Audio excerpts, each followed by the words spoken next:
at another person, and a slight insight of another person who also was in Prague at the same time as our protagonists that we mentioned earlier.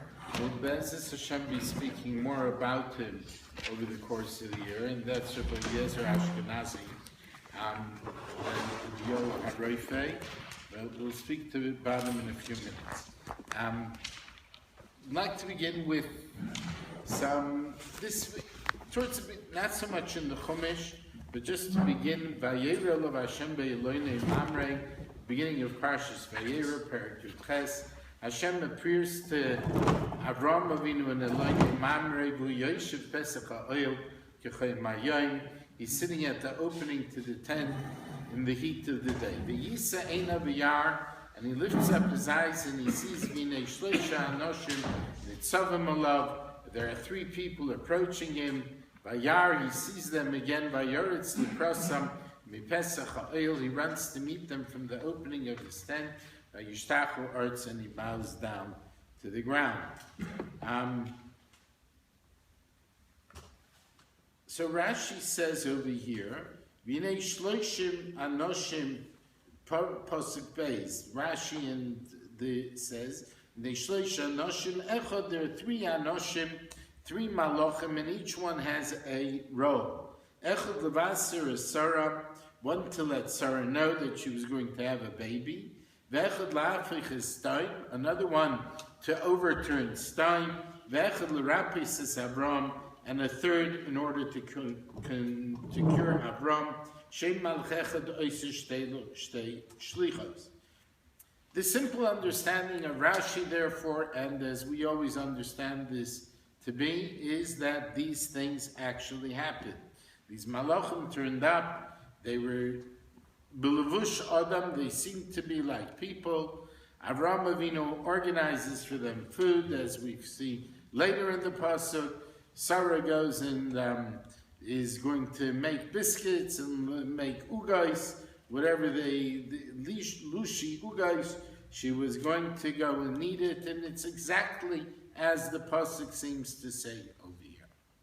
However, this is actually the subject of much controversy. If you take a look in your sheet, I have over here at the beginning from the Sefer HaMoreh of the Rambam.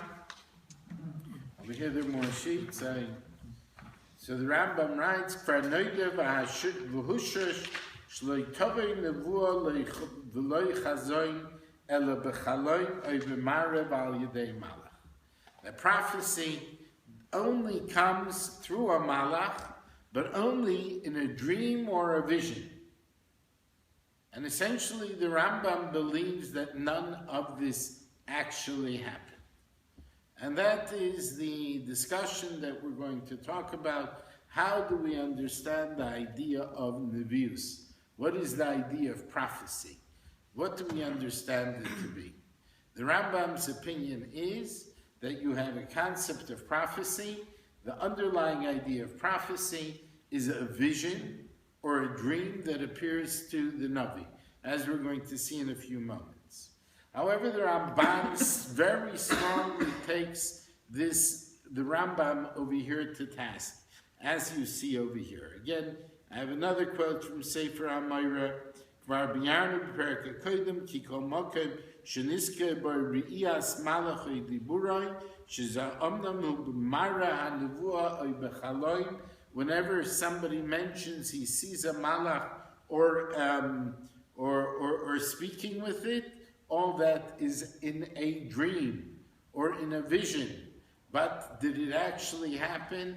The Rambam's very strong view is that this never actually happens. Is that the same with Yaakov as well? Pardon? Same with Yaakov? Yaakov certainly had a dream. By Yaakov, it's explicitly a dream.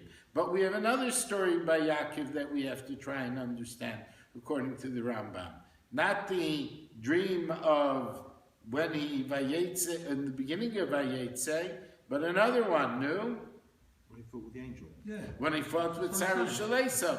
Not only that, according to the Rambam, he had a dream, he wakes up and he's limping. Yeah, that's what I was referring to now. Pardon? I was referring to that. Oh, you were referring to that one. I'm sorry. I thought you were thinking about the other one. The fight with the angel. He had a fight with an angel. Not only does if he dreamt it all, why was he limping the next morning? Yeah, exactly. Okay. There's such a thing as psychosomatic things that can happen. Things that can happen. So there are those. Let's see first of all the Rambam's criticisms. The thing here though with the three dreams is that they actually happened.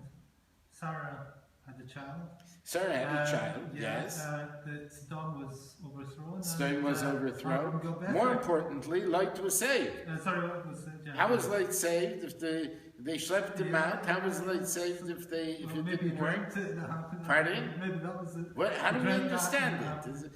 So the Ramban is going to ask these questions. Yeah. Let's take a look. A little bit lengthy in the Ramban, but well worth seeing the Ramban. U'b'sefer, this beginning b'sefer Mar Nevuchim, this is from the Ramban al Chumash. He writes, Nemar ki parsha klal uprat. This entire parsha is general and specifics. And this is the Rambam's language when he begins to discuss this idea of nevuah and specifically this concept. 1 second.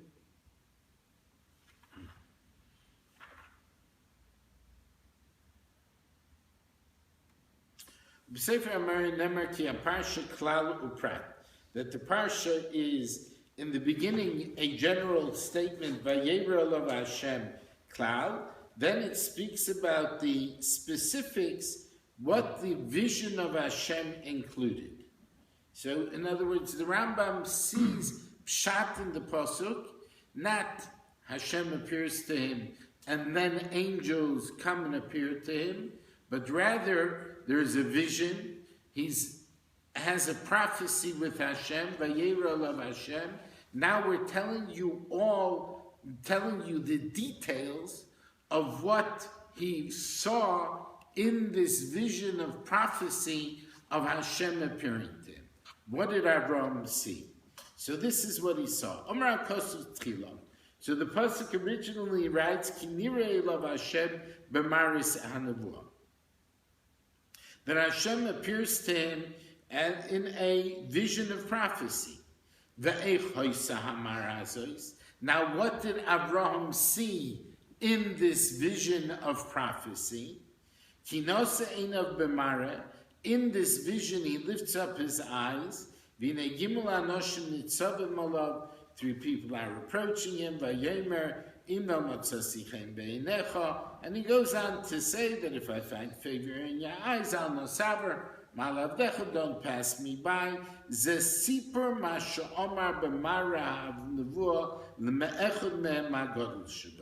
is all just the story that Abraham imagined and saw in his vision of what he did.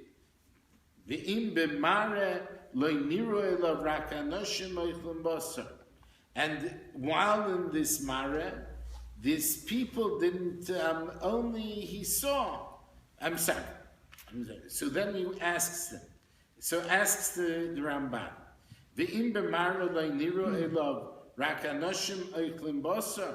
And if it's only, the vision is only that people appeared to him that ate meat,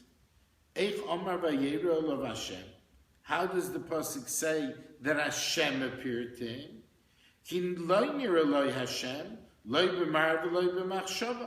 Because according to what the Rambam seems to imply, says the Ramban, Hashem didn't appear to him either in a mara, either in a vision, or in his mind.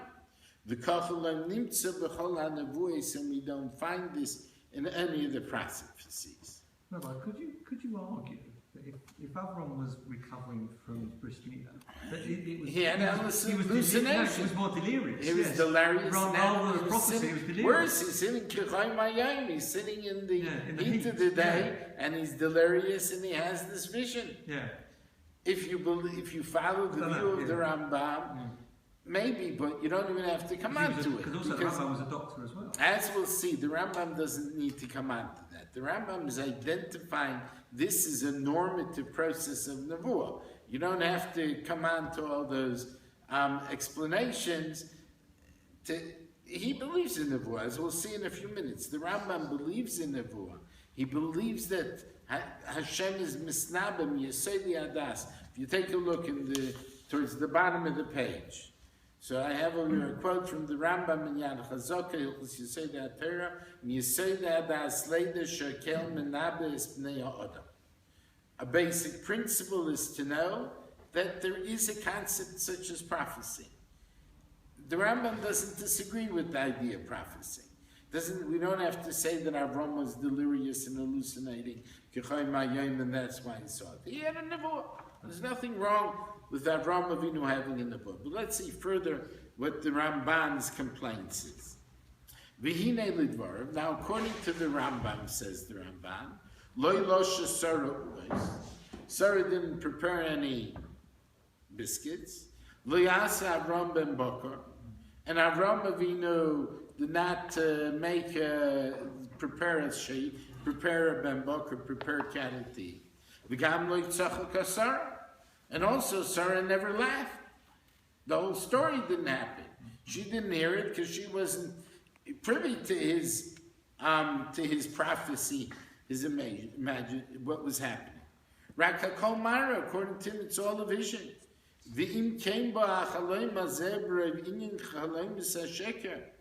If so, this dream comes with so many details, like so many false dreams. What's the benefit of showing him all these details that took place? And he says to the kids, every single part of this prophecy doesn't make that sense. And so too says the Rambam concerning Yaakov Avinu's fight with the angels, Shakol Mara Nevuah. Says the Rambam that it's all an imagination. Not imagination, it was all in a vision of prophecy. Lo yadati, and I don't know. Why was he then limping when he woke up? And why does it say that Yaakov said, I saw God face to face, and I was saved?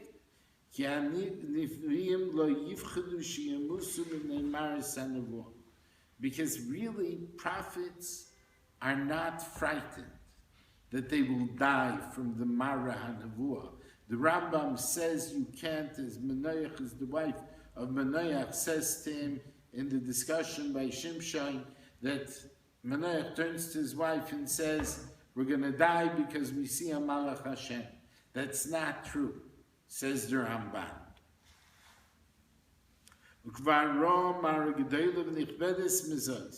And he already saw many great things greater than this. Because Avraham Avinu has already seen Hashem a number of times in the vision of prophecy. And according to his opinion, we're again going to have to say by light. The angels didn't come to his house. They didn't eat matzahs and eat it. It was all a Tizaya vision.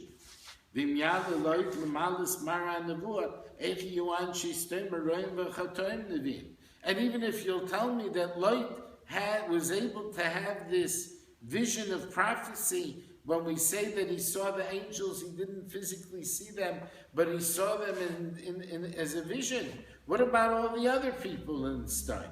They weren't good people. They weren't honest people. All those people over there, they also saw. See, they said, send out these people. What did they see? And what did they become blind?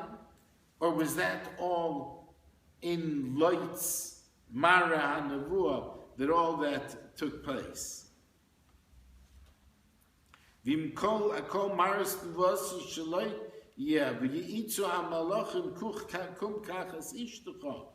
if all that is in his vision of prophecy of light, and the people and the malachim pushed him, come take your wife, go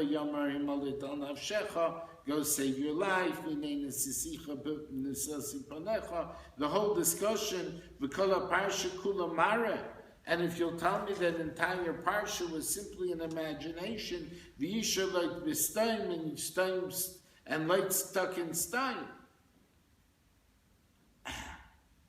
How are we going to deal with all of this? Says the Rambam. He doesn't agree at all, and he goes through many more examples. The bottom line is the Rambam totally disagrees. He says that these things happened. These things happened. There were real malachim. They came down. They appeared. They came to Avram in a very, very practical, down-to-earth way, but they were able to provide insights that they would otherwise not have. Okay, so that's what basic machlokes between the Rambam and the Rambam. Now, you shouldn't think that the Rambam doesn't believe in prophecy. The Rambam believes in prophecy. He understands and accepts that the idea of prophecy is a serious one. And so let's take a look at the Rambam in Hilchos Yesodei HaTorah that I pointed out a few months ago. And over here in this Rambam, we're going to find a language which I believe to be one of the most beautiful explanations or conceptions of what a person can strive for in anywhere in our Torah literature, over here in what the Rambam writes.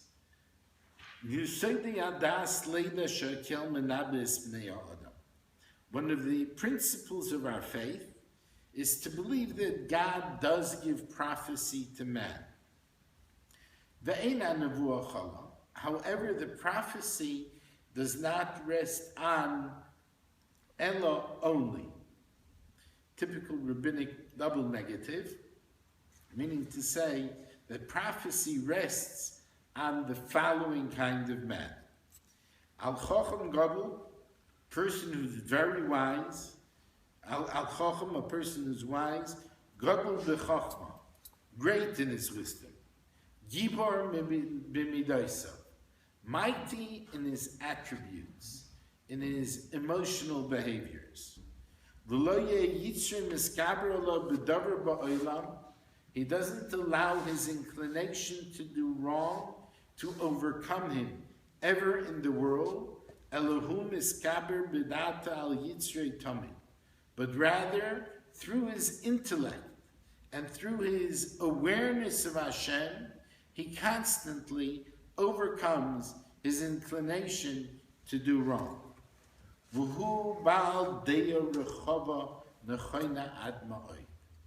he's got a broad mind. And it's very, very correct. He's really a broad-minded person who's correct in his attitudes. A person who is full of all these attributes. Shalom begufay, complete in his body. When this person enters into the Pardis is the realm in the language of the Rambam, the realm of dwelling on the greatness of HaKadosh Baruch Hu.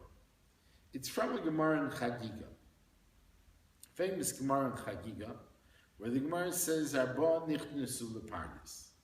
4 went into the Pardis. You know, who were they?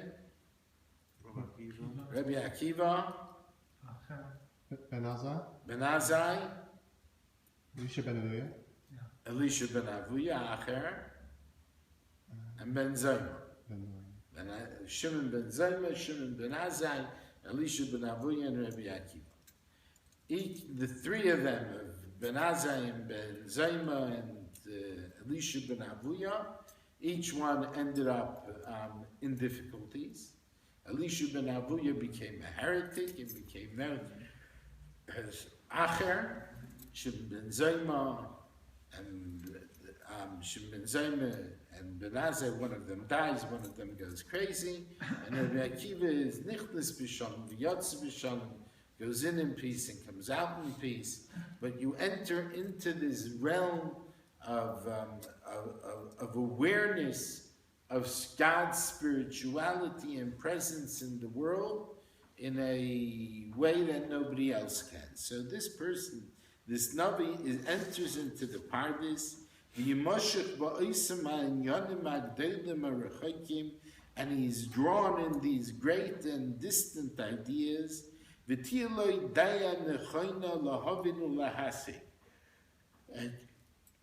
he will have the appropriate mind to understand and to discern and understand.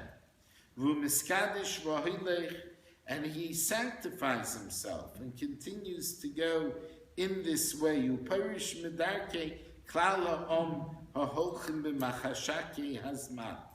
And he separates himself from the ways of the general ways of people who go b'machshake hazman, in the vicissitudes of time.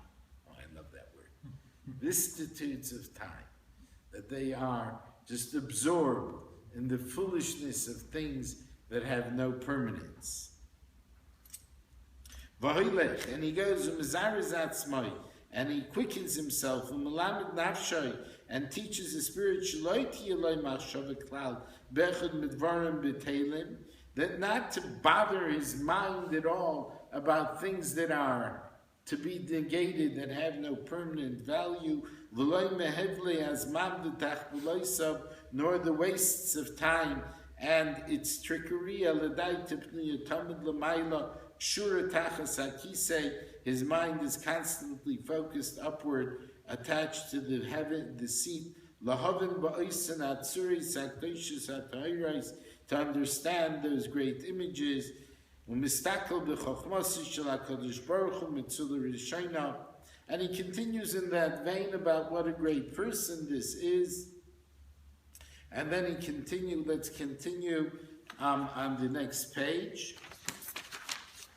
He achieves this great insight, and he continues. The prophets, there are infinite variety of levels of prophets.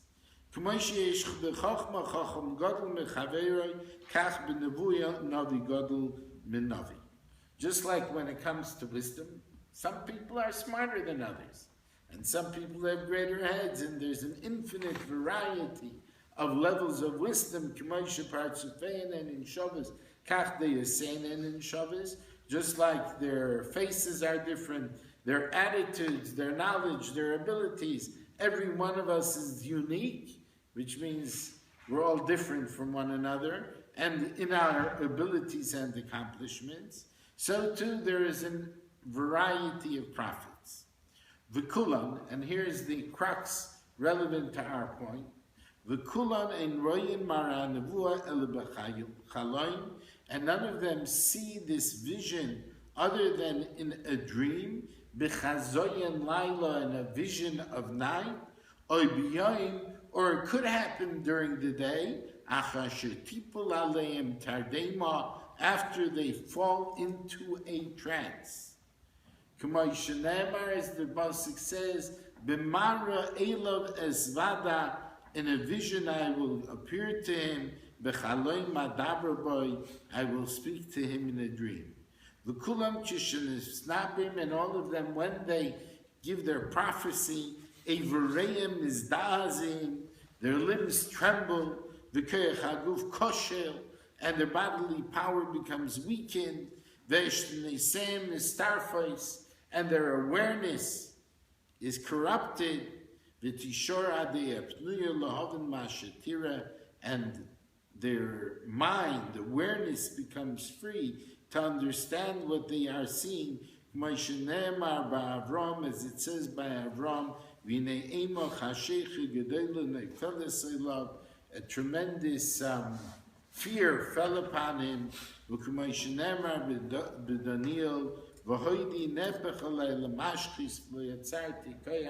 And I no longer had the ability to stand. So, the Rambam believes in Nevuah, but he believes in a process of Nevuah, and he believes further that concept of nevuah extends to every time the Torah tells us that a malach appeared, there was no malach. Because you can't physically see a malach.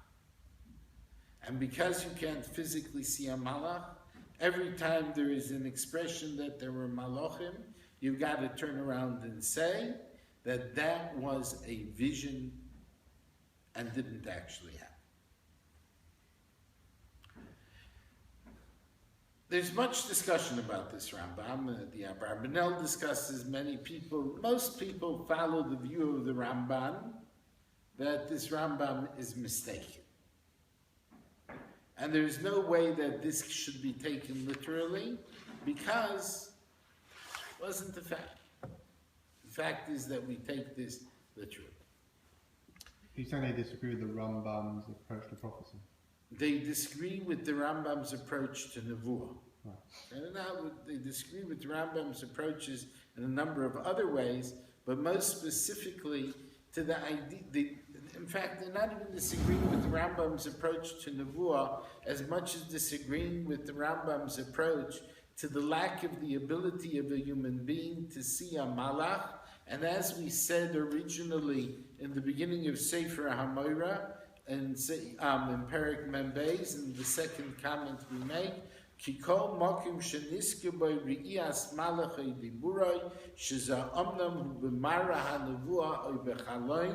Every time we discuss the seeing of a malach or speaking with him, this is a vision or a dream, and it's not actually physically happening. Does the Rambam have any supporters? Pardon? Does he have any supporters? Yes, he does. Yes, he does. There are those who do come. The Abarbanel tries to find a way to understand the Rambam. And indeed, they speak about the fact that, let's say, light did indeed have that vision. And that vision is only relevant to light. The part of it that's relevant is only relevant to light. He had such a powerful vision that came the next morning, he got up and he ran out. He tried to convince his wife to come, nobody else would come, and only he and his daughters escaped. That's how they understand it. And every time we see a concept of a mara or speech of a malach, it's all b'chaloi medabrabai. How do you deal with Bilam is an interesting question, because Bilam, not only does he see the donkey, but not only does he see a malach, but his donkey sees a malach. But again, the Rambam, it seems, would hold that all that was a mara ha'nevuah as it appeared to Bilam at that time.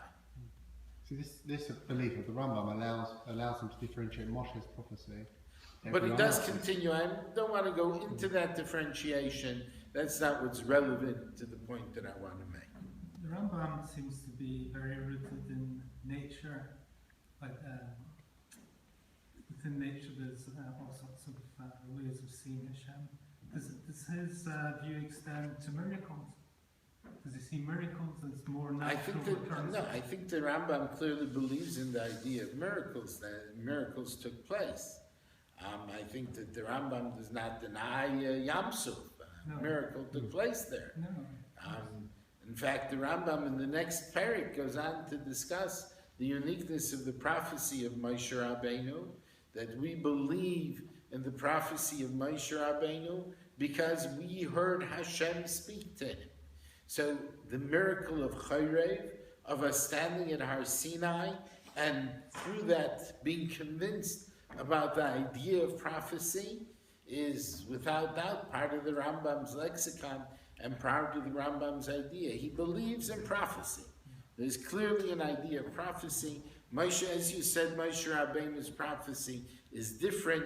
Moshe Rabbeinu kulam nisnabu b'koi, Moshe Rabbeinu's nisnabu b'zeh. Everybody prophesizes, and so says Hashem. Moshe Rabbeinu prophesizes, this is what Hashem said. Kulam ro bas baklar yishein me'ira. All of them see in a clouded crystal, a non-reflective mirror. Moshe Rabbeinu sees in a perfect reflection.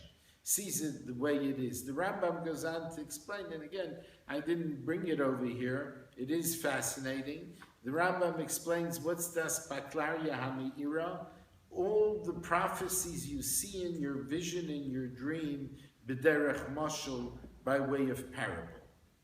You don't see the idea clearly. You see a parable. Together with that parable, you get the explanation of that parable of what and its association to practical life. And he goes through the various parables that you find amongst Nevi'im. Moshe Rabbeinu sees Bas Baklaria HaMe'ira with a tremendous clarity. He doesn't need a parable. He sees it the way it is without any intermediary parable or allegory as it exists. So the Rambam spells out and later on. Another person who turns up in Prague in the middle of the 16th century is somebody by the name of Rabbi Eliezer Ashkenazi, Rabbi Eliezer ben Eliyahu HaRoife Ashkenazi. Person with a very interesting background. He was probably a grandson of the Marik. Rabbi Yosef Kolon was one of the great Gaonim, but he was born either in Italy or in Turkey at some stage. He ended up being the Rav of Cairo, and he was there for I think it was around 20 years. He has to leave Cairo. Absolutely. Some Sefer told over a fantastic story about him, about why he had to leave Cairo. He leaves Cairo, escapes some political intrigue. They wanted to take off his head. He ends up in Cyprus, and he becomes the Rav of the Kehillah in, what's the name of the town? Far in Cyprus. There's a famous town. What's the capital of Cyprus? I'm sorry. Pardon? Nicosia? Yes, Nicosia. No, that's not. There's another place where there's a military base. Yeah, where's the military base? There's an English have a big military base there. I forget the name of it, but Farmagosa or something like that. Huh? Farmagosa? There's some, and he ends up the Rav of the community over there. He's there for a couple of years. He travels on to Venice, gets into fight with the Rabbanim in Venice over a get. Interesting situation. He wanted to be matir, to force a husband to give a get. When the other Rabbanim disagreed with him, they forced him out of town.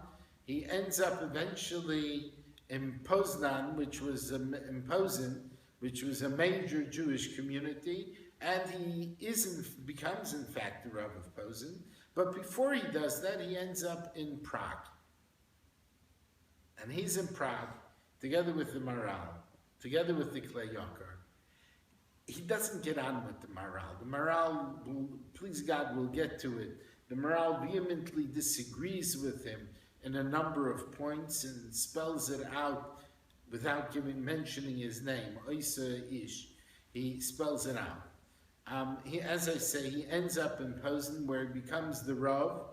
Afterwards, he moves to Krakow, and he is in fact buried in Krakow. The Baal Ma'aseh Hashem is buried in Krakow in the Ramah Cemetery. That's where he is buried, together with the great Gaonim of Krakow. Okay. All at the same time, there's a tshuva between him and Rabbi Yosef Cairo, the Beis Yosef, a discussion about a shaila. He was a persona of his time. Then he has a sefer called Maaseh Hashem, a very interesting sefer, and he discusses this Rambam as well. And he makes the following points, brings down the Ramban. And he wants to give the following idea. L'kach nira she'inyan b'mara ha'nevua lefi daiti, yehevdel bein mara ha'nevua uvein ha'chaloim ha'nevui zeh. I find the distinction between what's called a mara ha'nevua, a vision of prophecy, and a chaloim ha'nevua, and a dream of prophecy. Shachaloim ha'nevui hadvarim anirim einam nasim b'pay. That in a dream of prophecy, indeed, as the Rambam writes, they never actually happen. Shekvar yira l'navi b'chaloim ki'ilu rotz v'osa v'holach v'pol kama pu'ulas.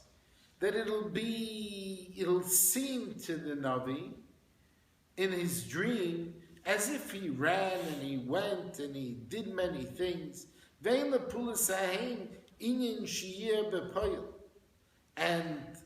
those actions are not necessarily true. But they're simply an imagination as a parable or to teach him something. And when he's in this trance, he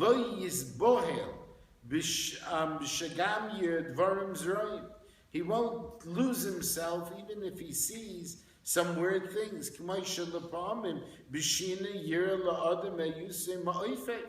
Just like on occasion, a person during his sleep thinks he's flying.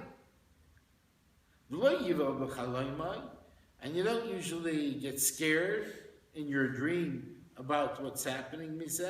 You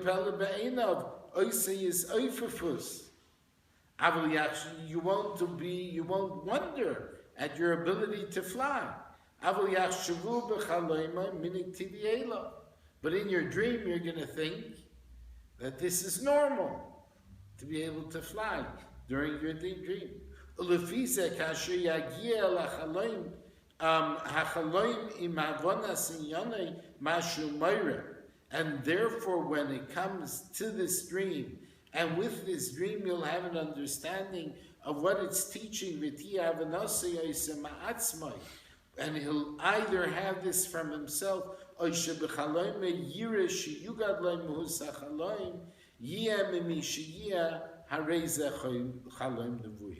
in his dream they will tell him or show him what this means. This is a dream of prophecy.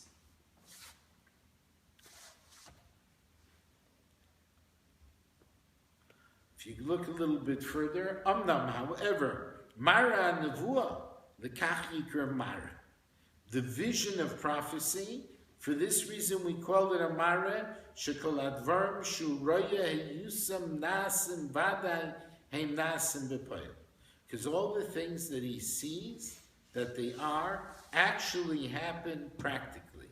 Shimra B'Mara Nevuah Makel Shokei, Oy Eifa Ben Shemayim V'Oretz. If he sees in his prophecy, his vision of prophecy, a stick of an almond stick or an ephah between heaven and earth, as Yirmiyah saw, Hinei Haya B'Poyel Shamet was there. V'im Yomer Sha'anavi B'Mara Nevuah Halach V'Osikach V'Kach Hinei Hamas Malheim Ein Sofik. There's no question that he happened.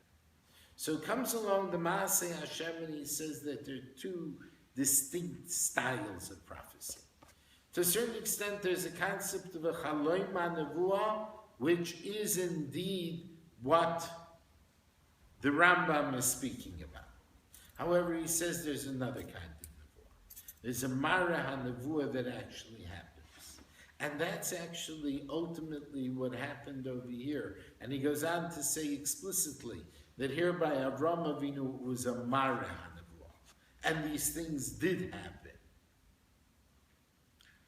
We remain with Ramban's questions on the Rambam. Just to wrap up quickly, we remain on the Rambam's questions on the Ramban. So amongst the Ramban's questions on the Rambam, did they happen, did they not happen, how did they happen? And indeed there are some who say exactly as you said, Jeff, that it's possible to be psychosomatic.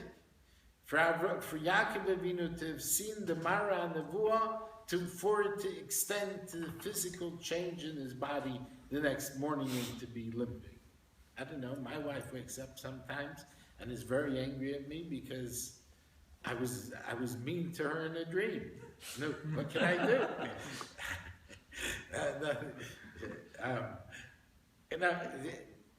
You get that kind of, personally, I would love to be able to satisfy my need for exercise by dreaming about running. Unfortunately, it doesn't work. How does the Rambam differentiate between... Just 1 minute, let me just finish on. So the Rambam, when it comes to Light had a vision, it was so crystal by him that he went and he acted on that vision. And the rest of it is not that relevant in the specifics. Manoach and his wife shared a vision. They didn't see a malach. That was a chalom. That was a dream. Speak to him in a dream. And that's how they understand the Rambam in this way. They're saying that if it's a dream, there's no malach involved. If it's a vision, well, the very act of the dream is a dreaming of a malach. And the very act of the malach appearing in a dream, together with an understanding, with a conviction of the truth of it, is via a malach who comes and tells you. Then why aren't they called chalomim? Pardon? Why aren't they called chalomim? It's called the chalom hanevuah. But that's what you're calling it in terms of the what Chazal is saying. It's not what the pasuk says. B'chalom adabra by. The pasuk says, b'chalom, in a dream, I'll speak to the Navi. Okay, but the particular ones you're mentioning, Lot and Avram Avinu, it doesn't mention Chalom there, but it does with Yosef. He has Chalom. Okay. So then how would the Rambam then say that how does that equate with what the Rambam says? Very interesting. So there are an infinite variety, and in fact, the Ma'aseh Hashem discusses this in a number of different places. So there's the Maharal discusses it in a number of different places. They discuss, in the Shloh, if I recall correctly, they discuss the infinite variety of levels of HaKadosh Baruch Hu guiding people. And even Bizman Hazeh, we have the concept of Ruach HaKodesh, of divine insight. On the one hand, it's given to Shaitim, Ktanim, Noshim, Ktanim, and Shaitim, to women, children, and fools. That's on the one hand, it's given over, so you can't usually discern the difference between and what they're saying, is it real or is it not? But there is that concept. And we find great people had a divine insight above and beyond what a Chacham can have. Chacham Adif Menavi to a certain extent. But there are different levels, and there's the concept of a Chaloim, of a dream that has a message that you can take. And people used to take Chaloim seriously. And so there is an infinite variety of levels. There is a point that a Chaloim becomes a Nevuah, that it becomes a divine prophecy rather than just a dream with a hint.